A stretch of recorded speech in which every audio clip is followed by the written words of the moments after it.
So, good evening, everyone. I want to welcome you to the TNPS Zoom seminar. I will be your host this evening. I want to make a quick statement about our weather. As you might have heard in our recent conversation, we're experiencing a strong weather system here in Middle Tennessee, extending into East Tennessee at this time. So, we want to proceed as planned if at all possible. However, severe weather could cause issues such as power fluctuations. Of course, at that time, we would lose internet and we might not be able to continue. So if that happens, we will attempt to reschedule this presentation for another time, but we're going to go as far as we can. And thank you all for your patience with the unusual situation we're in. We are pleased to have as our speaker tonight, Rosanna Ohlsson. Rosanna is a native of Tennessee and currently resides here. Her experience includes working as a naturalist in Louisiana and a contract biologist in Texas. She's the author of various articles published in the Tennessee Conservationist magazine and others. I'm pleased to report she's also a member of TNPS. So tonight, Rosanna's presentation is entitled Collecting and Saving Seeds from Native Plants. I will be driving the slides from my end, and she will be narrating the slides. So with that, Rosanna, welcome, and I will turn it over to you. Okay, thanks a lot, Mitchell. First, we'll just have a little simple introduction about seeds. For centuries, humans have collected and saved seeds to grow plants for medicine, ceremony, and food. And it's become a tradition that has become so popular, especially in the garden trade, that nonprofit seed banks have been created to preserve heirloom plant varieties through seed exchanges, and also heirloom garden seeds. They protect the genetic diversity of food crops and gardens for future generations. But now it's really cool that, and for a while now, that we're on the ball saving seeds from native plants. So collecting and saving seeds from native plants, it's a crucial step in preserving biodiversity and also local ecotypes, allowing for habitat restoration and supporting local flora, fauna, the pollinators that are so important to us. Okay, Mitchell. Next.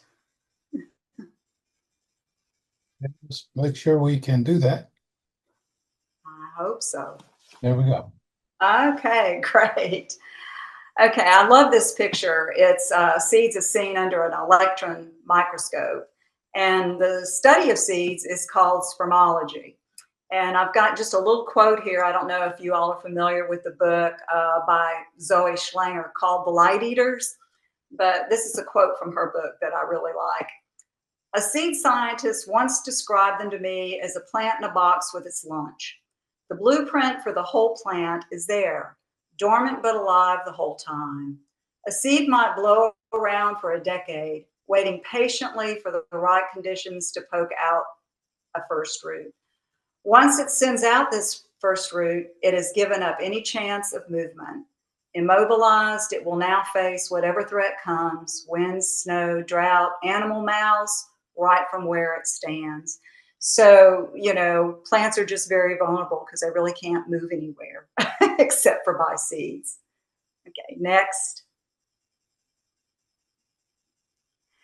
To me, seeds are fascinating.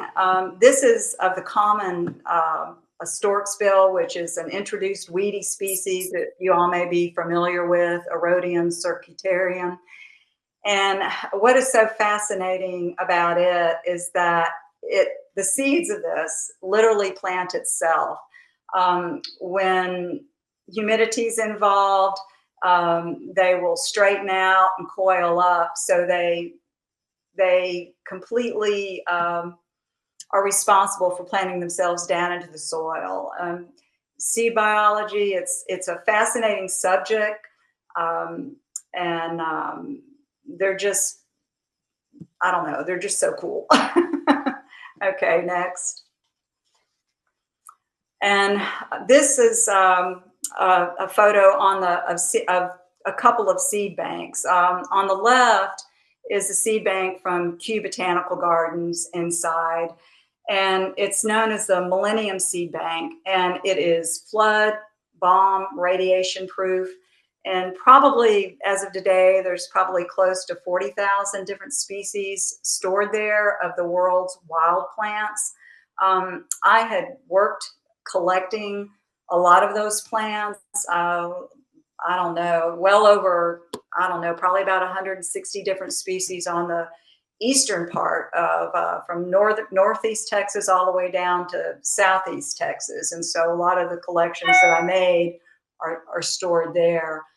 The seeds there stay at about minus 20 degrees Celsius, which is minus 4 degrees centigrade, and at about 15 to 25% humidity. So, you know, this ensures that if there's something catastrophic that happens, some sort of apocalyptic event, which we hope never happens, that there are seeds there that will remain viable because they're stored properly, that can be used for restoration purposes.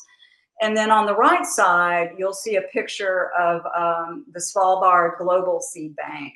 And this is in Norway, and it actually is responsible for safeguarding crop species so we can maintain diversity in that for food. So these are two different types of seed banks. And also, I don't want to, you know, leave this out, is that there's many other seed banks for native plants. The Ladybird Johnson Wildflower Center in Texas, which some of the ones I collected are also there. And then in Tennessee, we have the one at Austin Peay known as the Southeastern Grasslands Institute. They have also got a seed bank there. And then there's the Mid-Atlantic Regional Seed Bank, which is, I think it's up in New York, which is really an important one that saves a lot of native species. And along with that, there's botanical gardens and other universities. The Bureau of Land Management also has a really good seed bank that stores native seeds for restoration purposes. And so they're really, really very important to us. Okay, the next one. And these are you know, they're a few of my favorite species, wild species, which is Microcephala, Liatris microcephala, which is a really beautiful liatris, and the bottle brush grass, and also Penstemon calicosus. I can't remember the common name of it, but native plants are, you know, they're just really, really important to us because they support local flora and fauna. And they require fewer resources. And for that reason, they're really nice for us to use in our landscape. They enhance biodiversity because by gardening with native plants, we basically turn our home landscapes into a repository of native plant genetics. Okay. And the next. And these are just, you know, more that are really nice. They're you can't say enough about native plants. I know I'm speaking to the choir here, but they're cost effective. It's cost effective to collect seed from native plants because purchasing native plants, you know, from nurseries, as you all probably know, it's just really costly. And also collecting seeds locally where you live. They're better. The plants that you grow that are collected locally, they have adapted better to the area. They're adapted to local conditions. And so that's a really good thing. And of course, you get a lot of personal satisfaction from growing seeds from some of the plants that you've collected from. Okay, next. So we're going to talk about just a few of these things, what to collect, where to collect, when to collect, how to collect, seed preparation, planting, and storage. Okay, next. So what to collect? We can collect native seeds, native fruits in the form of seeds, pomes, berries, drupes, and nuts. And you can even collect spores from ferns, if you can believe that. One thing you want to do is research the plants that are suited for your local area, for your local climate, your local, your soil. And you want to consider site factors as well, as far as like whatever you're going to collect to plant in your landscape. What type of soil you have, how much sunlight you get, and drainage, and also how large what you're going to plant is going to get, whether it's a tree or a shrub, because one of the big mistakes we make is we tend to plant things that grow too large in a place that's too small that it will outgrow. So we need to think about the size that it's going to be at maturity so they don't outgrow their space. You want to start really thinking about collecting plants from or seeds from easy to grow species like the Rudbeckias and Echinaceas and Asclepias, the milkweeds, because they all are easy to collect and easier to start from seed. And kind of in order to know like what grows in your area, the UT Herbarium site is a really good resource because you can search by county and look in your county and see what has been collected in your county as far as plants, and that gives you a good idea like what might be suitable for your site or for where you live. And then also BONAP, the Biota of North America program, where you can search the genera and see the counties in the state which a particular species grows. So it's a good place to start as far as what's adapted to growing in your area. Okay, next.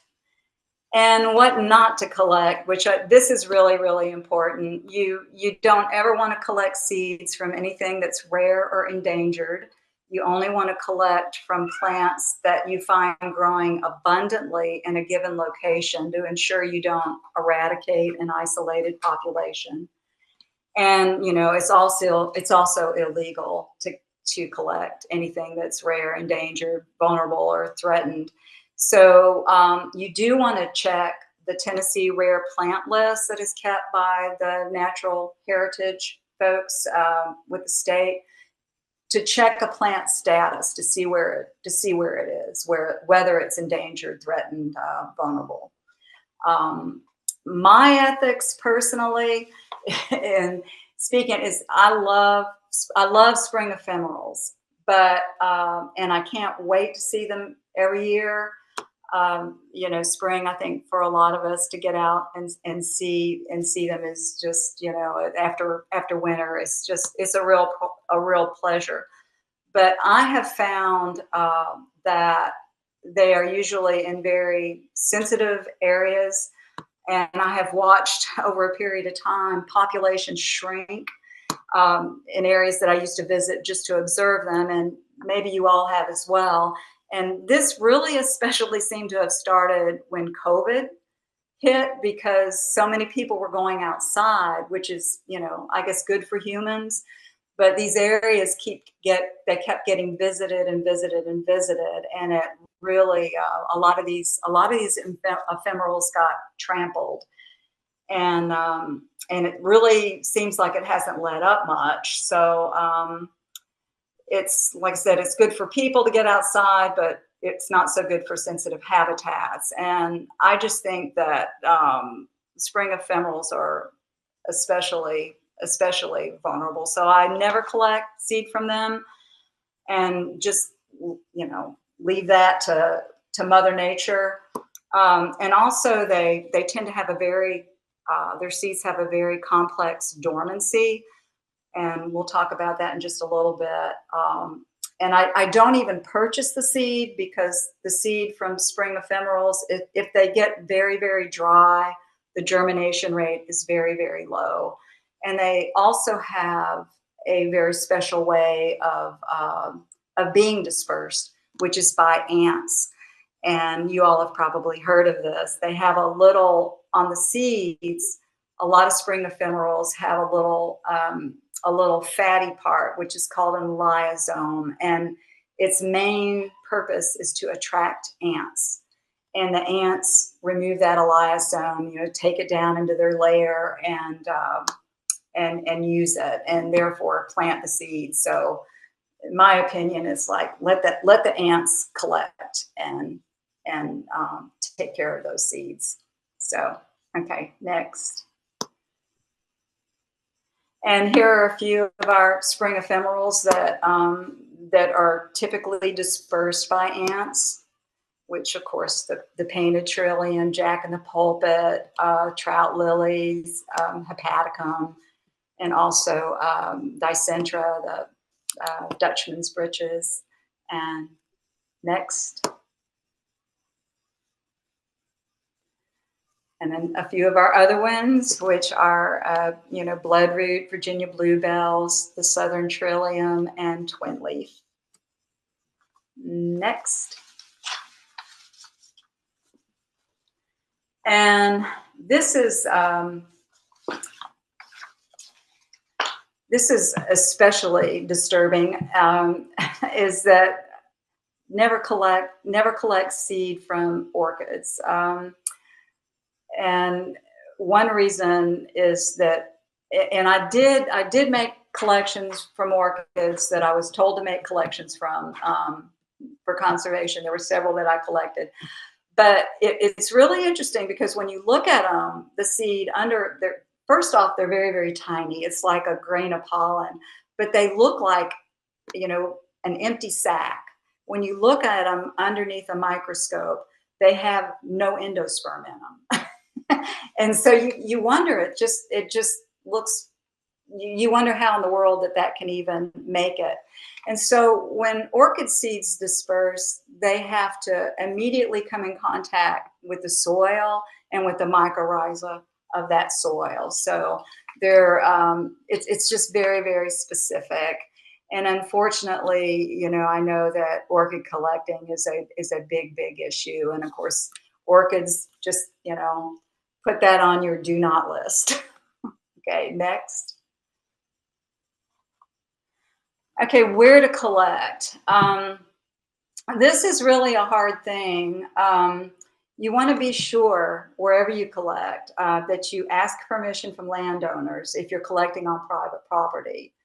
And also, if you see areas about to be destroyed by development, that's an excellent site to explore, but be sure you get permission from the developer or the owner. And waste areas such as empty lots are good places to begin, as well as if you've got friends with property, or even if you've got a lot of property on your own place. And one thing I'd really like to mention are railroad right-of-ways. They're really interesting places just to botanize and also to collect seeds as well, because trains inadvertently transport seeds, and they transport them from other places. So you never know what you're going to find. And they plant fragments along the tracks and facilitate the spread of species. A lot of times they're invasive species, but a lot of times they're very interesting native species that are even from other states. I have found some species along tracks in Texas that hadn't been found in Texas before. So you never know what you're gonna find there. So that's a good place to explore. Okay, next. And I forgot to mention this. Where you don't want to collect is public or protected lands, such as scientific or natural areas, federal or state land, unless you have a permit.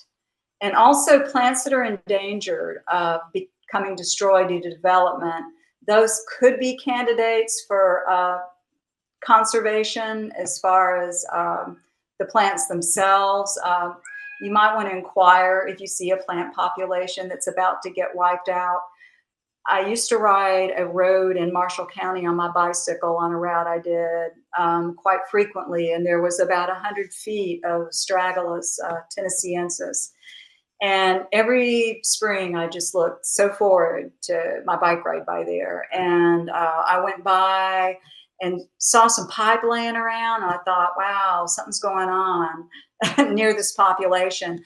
And I just sort of wrote it off. And then I went by about a month later, and they had put in a water line, and it was gone. It's gone forever. That population is no longer there. And so it's just really sad.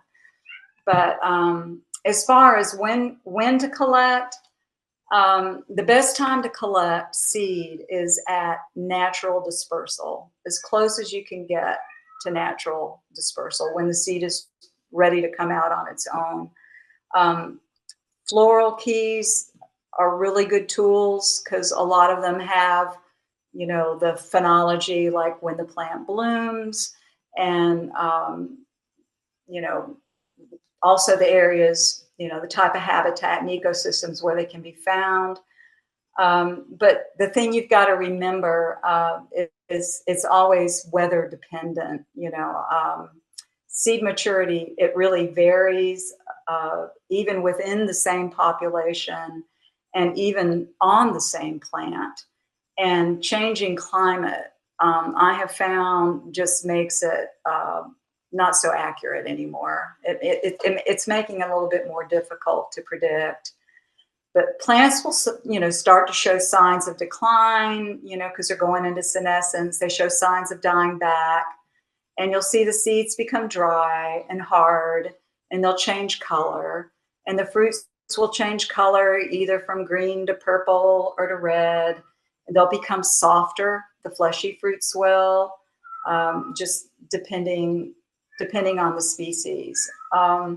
Also, something to think about too is in drought years, like last year, I was watching for some fruit it was actually on a spice bush, Lindera benzoin.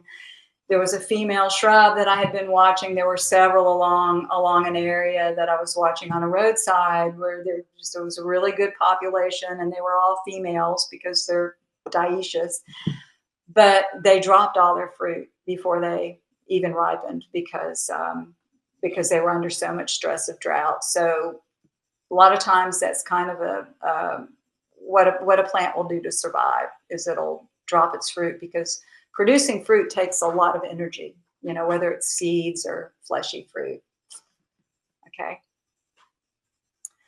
And we'll look at a few seed heads of different plants, and probably one of the easiest ones to collect are anything in the Asteraceae family. And of course, Liatris, I love. They're one of my favorite genera.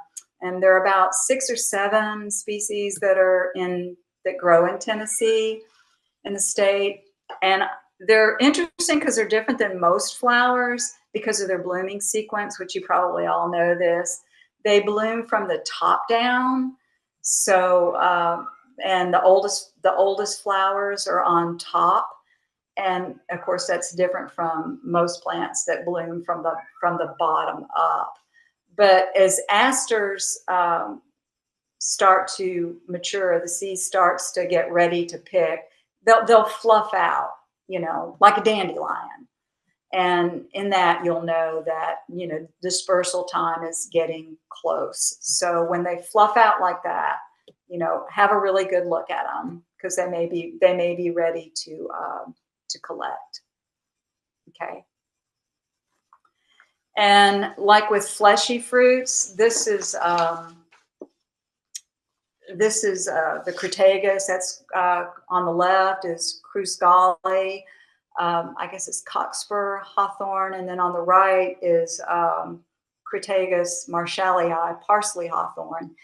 And the one on the right, you can tell, is absolutely ripe and ready to collect. The one on the left, of course, is green and not.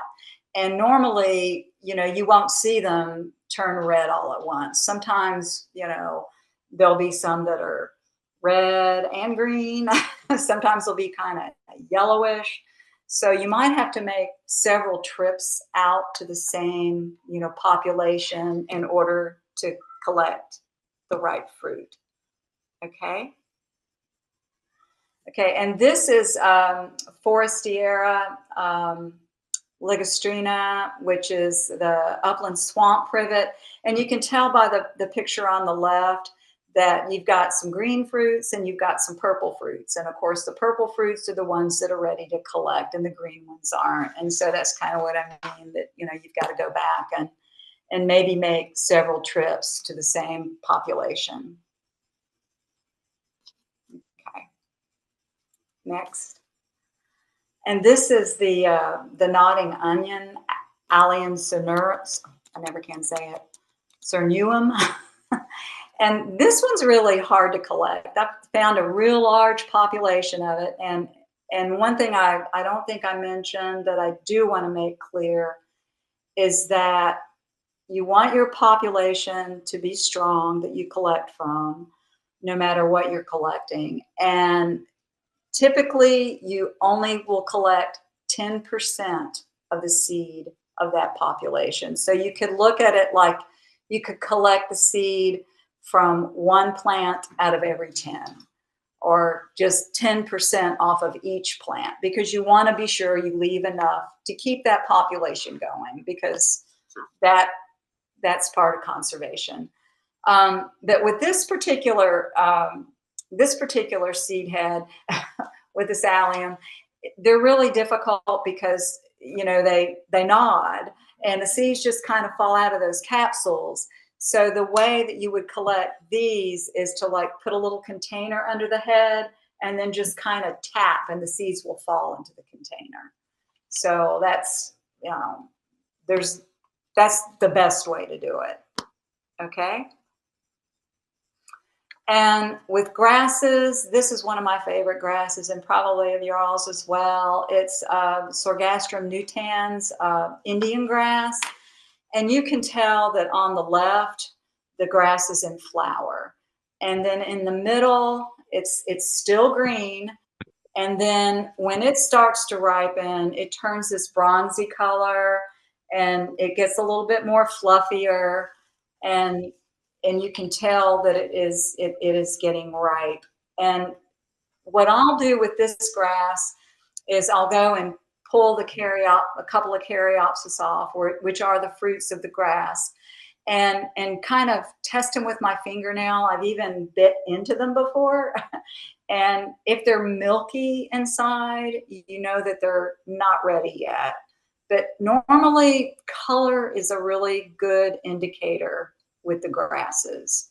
And the easiest way to collect them is to strip them off with your fingers, or you can cut those the spikelets off, the spikes off, and put them in a bag. You can do them that way and strip them off later. Okay. And so, how to collect? Well, once you find your target species and you found a really good strong population, you want to assess it and go, yeah, it's strong. I could collect 10% of this and not hurt this population any. And if you collect from small populations, you just further weaken them. So you want to also determine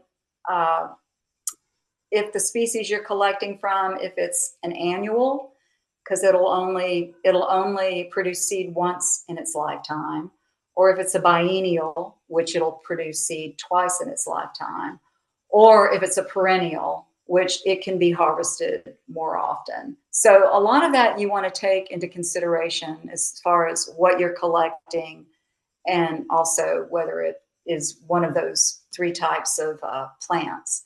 And of course, large populations, the good thing about collecting from large populations is that they have better genetic diversity and they contribute better to survivability.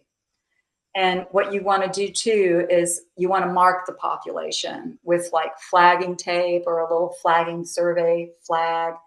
And so you can go and you can locate it later. I'm sorry about that.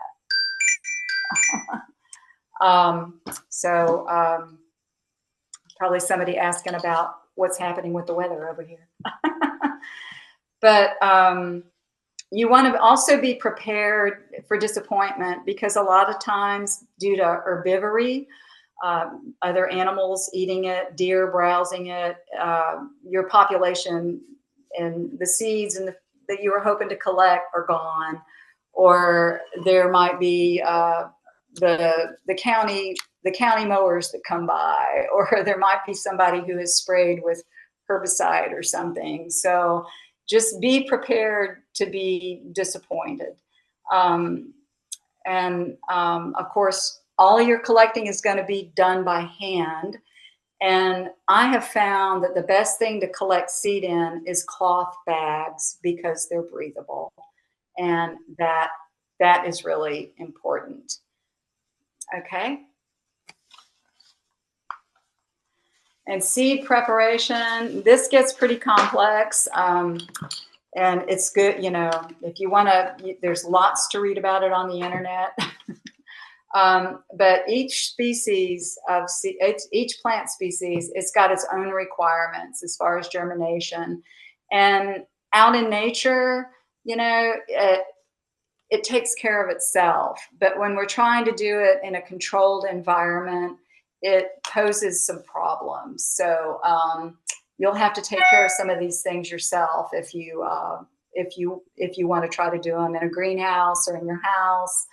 So you've got to consider things like seed coat dormancy.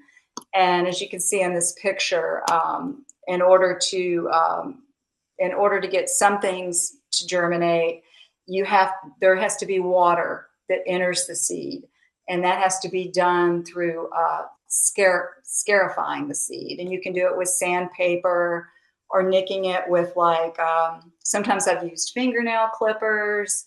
It just depends, on what you've got available. You can nick it with a knife. Sometimes if it's super hard, like with some of the legumes, you can use sulfuric acid. I've heard hydrochloric or not hydrogen peroxide works. I've never used that before. Typically, I will just nick it. But the seed is dormant because it needs to imbibe water in order to trigger that seed to germinate. So there's that you have to do. You also sometimes just hot water will help overcome seed coat dormancy, and then of course with some seeds like astragalus, hot water is detrimental to it. So you want to do some studying on the different types of preparation, and I've got some resources that I can give you at the end that show that.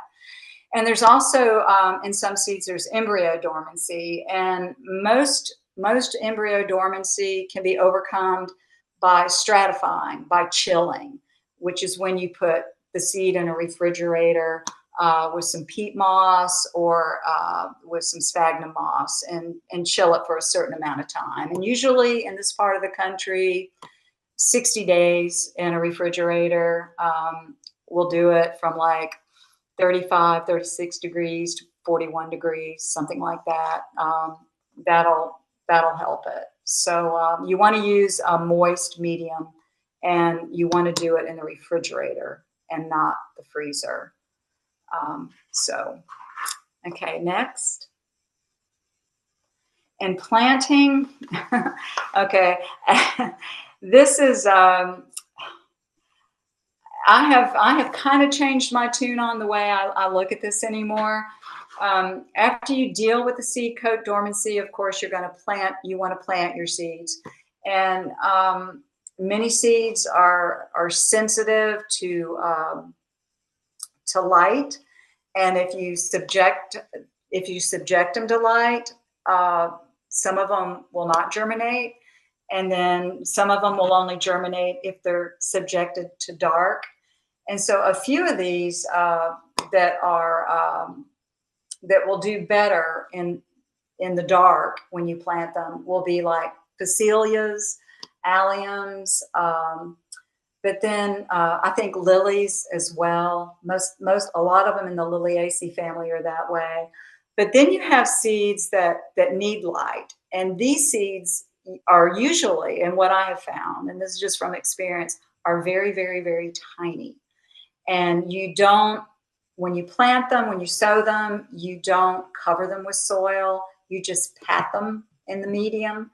And those are tiny seeds like the hypericums, lobelias, penstemons, the pycnanthemums, the mountain mints, and monardas. They need light in order to germinate. So I'll just like pat them into the soil.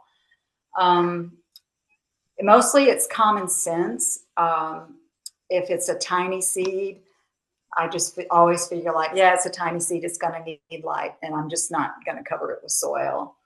So you always want to really think about the planting depth, and you also want to think about the planting medium. I tend to use coconut core, which is like ground coconut shells.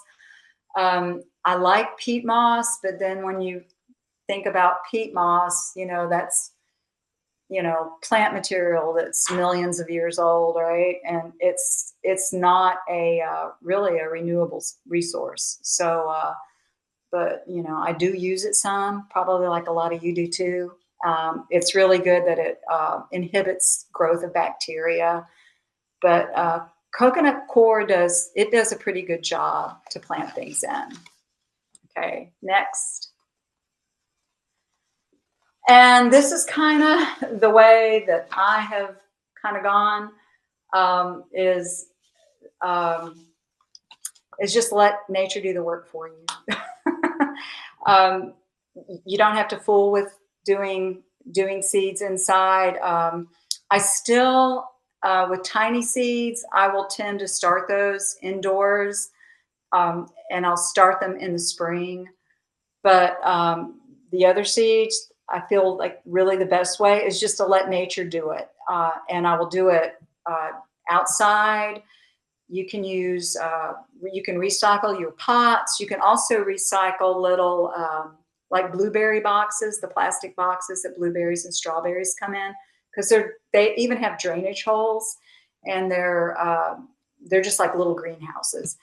But just sow your seeds in them in your medium and put them outside, like you can see in this slide.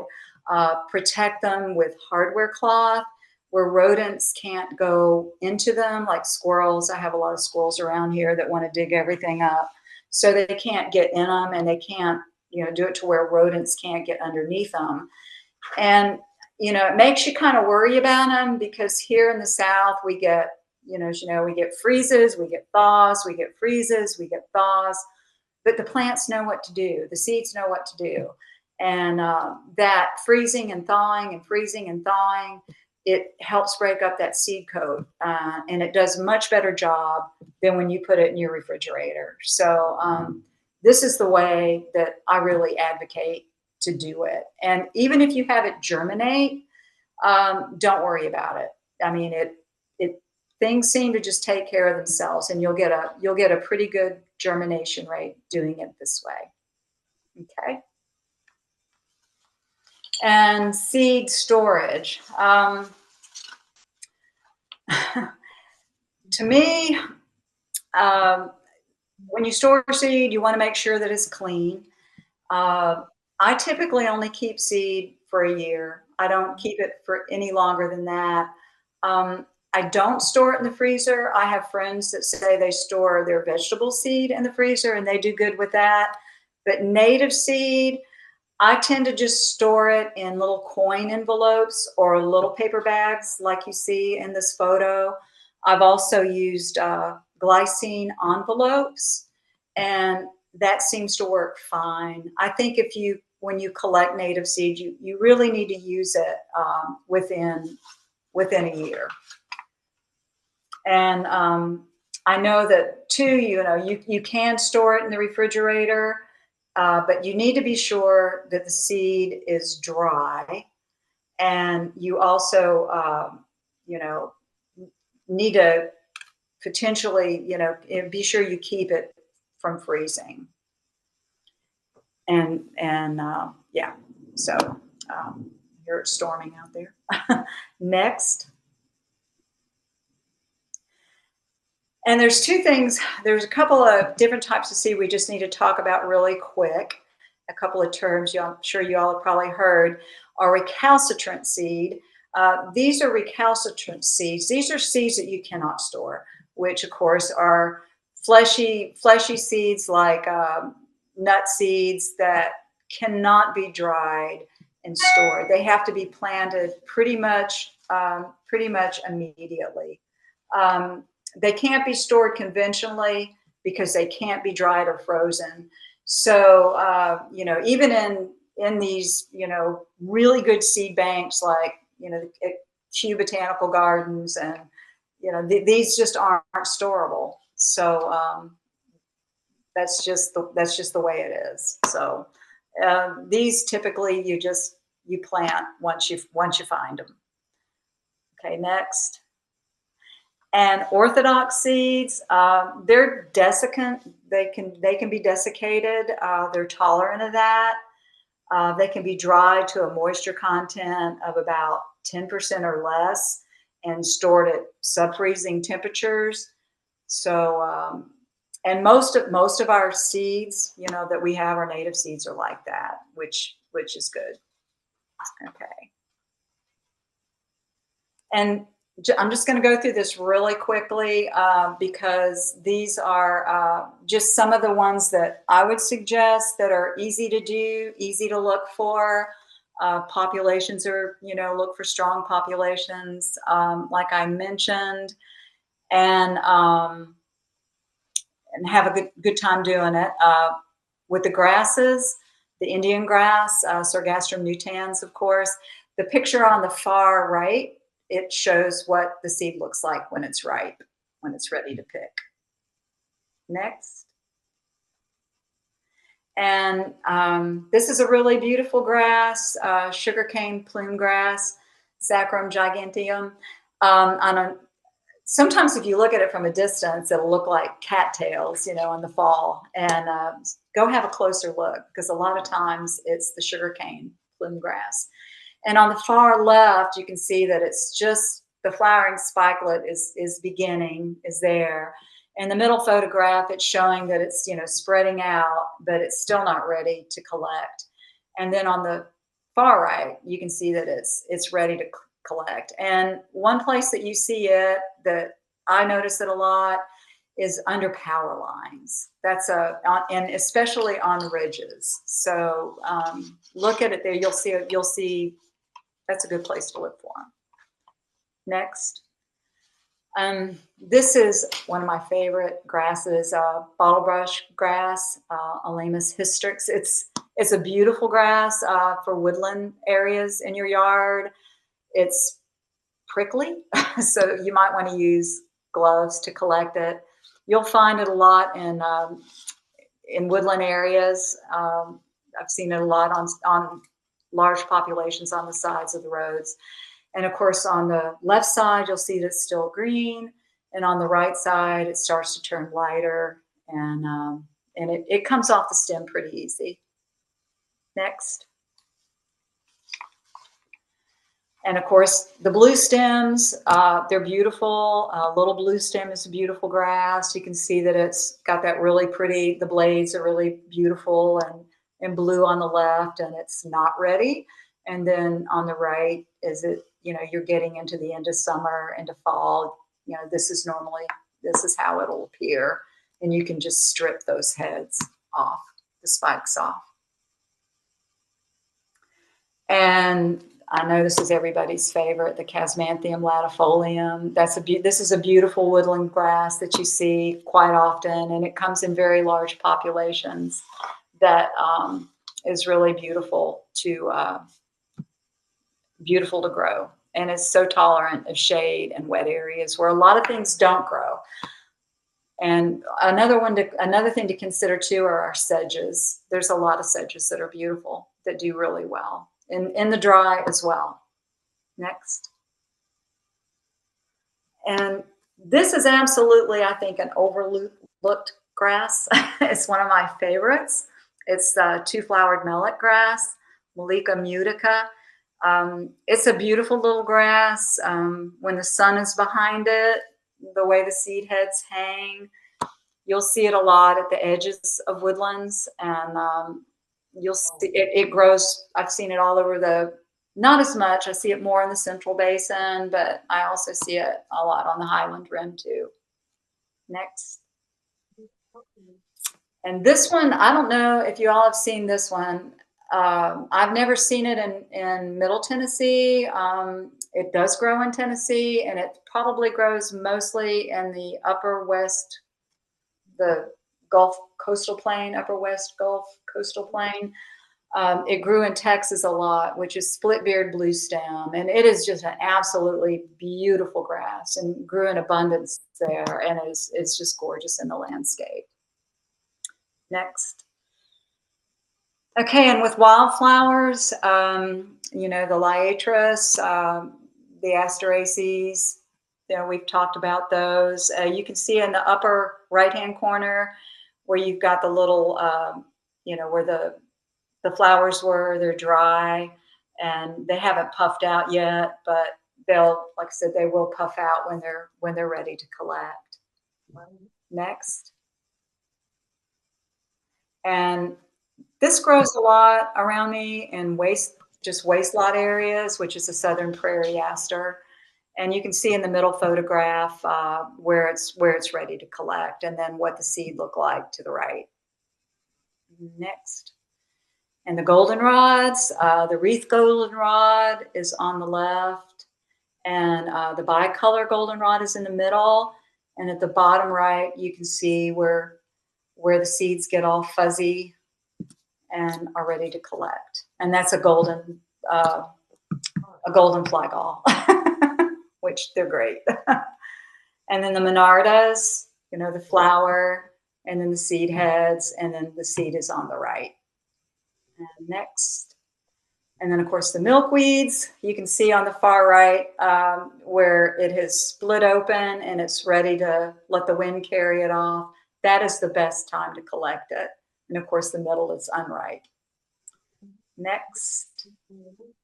And some more milkweeds that we have in abundance around here that are fun to collect the seed from. And next. And of course, the red columbines, and they're easy to collect because you don't even have to remove the capsule. You can just kind of take the stem and dump it upside down into a little container. Next. And then these are the ones that are harder to get to germinate because of the hard seed coat, because they're legumes, which is the Baptisias, and this is the Baptisia australis, the blue false indigo, and you can see the flower, of course, and then when it's ready, which is in the middle, and then that's the seed with the legumes inside that are ready to be scarified and planted outdoors and let nature do all that. Next. And this is one of my favorites, is Tephrosia virginiana. It's got just beautiful flowers, and sometimes you'll find them, you know, in abundance, and they're just gorgeous. And the seeds are on the next slide that you can see how they do. They kind of distort and they curl and pop out. So they're one of those, if it's really, really dry, happens to be a dry day and they're ready and you want to collect them and you touch them, sometimes those seed pods will twist and they'll just spray everywhere. So it's better to try to collect those seeds when there's a lot of humidity in the air, like in a moist morning when the dew's still on. Next. And this is one of my favorites, and they're really easy to germinate. They're really easy to collect, is Lobelia cardinalis. I think it's that way probably for most of all the lobelias. You know, they're hummingbird magnets. Hummingbirds are the main pollinators. Apparently, several of the butterflies that even get on them don't have a proboscis that's long enough to pollinate them, but that they can reach the nectar. And I'm not quite sure that I was reading about that, and I'm not quite sure about that, if I agree with that. But I do see an awful lot of hummingbirds on mine, and the seed is really easy to collect, and it doesn't require any sort of stratification, scarification. You just, dust the top of the soil with it, pat it in, and I got like 100% germination off of it. So, and even just went around and dispersed it in the ditches behind my house. But it's a wonderful native. Next.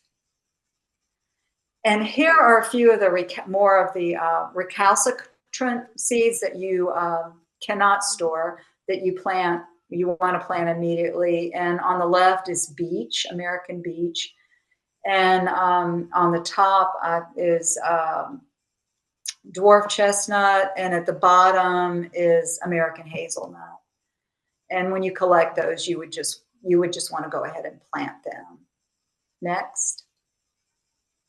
And of course, the oaks fall in that category as recalcitrant seeds, recalcitrant fruit as well. I did a walk over on a friend's place up on the Cumberland Plateau. And of course, there's chestnut oaks all up on the Cumberland Plateau. And I was just finding acorns all over the ground, and the radicals were coming out everywhere. And this was this past spring. And so, if you wanted to, and you had, nothing else better to do, you could pick up all these and plant them, and you'd have oaks everywhere in no time at all, because they were already, primed and ready to go. Next. And some of the ones that you have to think about that you're going to have to put through both to scarify and to stratify are seeds with stony fruits, which include the black cherries. And next.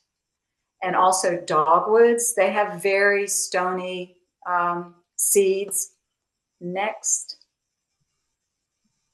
And something that you have to take into consideration, of course, are these fruits, which the top is red mulberry, Morus rubra.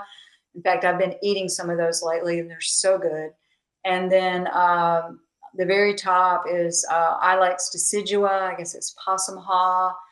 And then to the right on the upper part is sassafras, which you can tell they're ripening, and then right below that, where you can see the pedicel and the dark fruit wrinkling up, those are ready to collect. That's sassafras. And then the bottom, of course, is Juniperus virginiana, which is eastern red cedar. And then to the left, the bottom left, that is black gum. And the thing that happens when you collect these and you grow them, you get this plant, if you're lucky to get them to germinate, but they're dioecious. So you don't know whether the plant you have is going to be a male or a female. So you can either just chance that, or you could go to a nurseryman who maybe knows what his stock is, because he has taken clones from females. And then, of course, it takes a male, not too terribly far away, to be able to pollinate that female and produce the fruit. But they're such wonderful wildlife trees, and if you could incorporate these in your landscape, it would be wonderful. And they're fun to grow. I mean, even if you get, a male. Okay, next. And these we'll just go through really quick. They're ballistic dispersal, and of course with witch hazel, they can shoot out at 30 feet a second. You can look at it on YouTube. It's really cool. Good luck collecting those. I've never had any luck. So next. And jewelweed, the touch-me-nots, when the seed's ready on those, you touch them and bing, they're gone. Next. And the violets, they have these little canoe-shaped, partitions, and what they do is they shrink at either sides of the keel, kind of like a canoe, the keel of a canoe, and it forces those seeds to pop out. So they're hard to collect. And on those, what I've done, I mean, what you can do, and I've done it, but not had lots of luck with some of them, is you can put little cloth bags over the seed heads before they start to disperse.